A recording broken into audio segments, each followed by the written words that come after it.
వైద్యు నారాయణ హరి అనే వాళ్ళ దేవుళ్ళుగా మొక్కే పరిస్థితి నుంచి వాళ్ళ మీద దాడులు చేసే పరిస్థితి.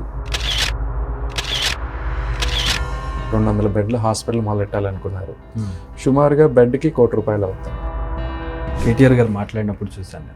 నాకు డాక్టర్ అవ్వాలని ఉండేది. నేను మా ఫాదర్కి చెప్పినప్పుడు, if you look at the professional satisfaction which A medical profession gives,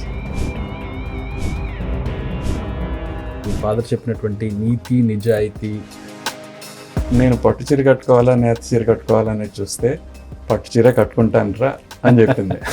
అంత కష్టం ఉన్నా అంత ఇబ్బంది ఉన్నా దట్స్ రైట్ అండి. ప్రతి ఒక్కరికి హ్యాపీనెస్కి వాళ్ళ ఓన్ డెఫినేషన్. అవన్నీ అచీవ్ చేసిన తర్వాత వాళ్ళందరూ నిజంగా ఎంత సంతోషంగా ఉన్నారనేది నేను చూస్తున్నానండి. రమేష్ గారికి ఏంటి, what is the definition of success? Problem తోటి వచ్చిన పేషెంట్ని ఆరోగ్యాన్ని సరి చేయటం వల్ల ఆ happiness is what gives me happiness. Heart attack అంటే ఏంటి, కార్డియాక్ అరెస్ట్ అంటే ఏంటి, హార్ట్ ఫెయిల్యూర్ అంటే ఏంటి?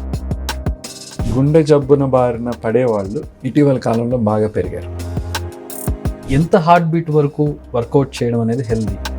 ఇప్పుడు 50 సంవత్సరాల వ్యక్తి ఎవరైనా ఉన్నారనుకోండి, 220 మైనస్ 50, ఆ 170లో 70%.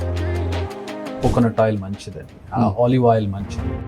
There is no ideal oil అండి. ఈ మోటివ్తో హాస్పిటల్ స్టార్ట్ చేయాలనుకున్నారు. వాట్ ఇఫ్ టుమారో ఈ డాక్టర్ మన హాస్పిటల్ నుంచి వెళ్ళిపోతారు?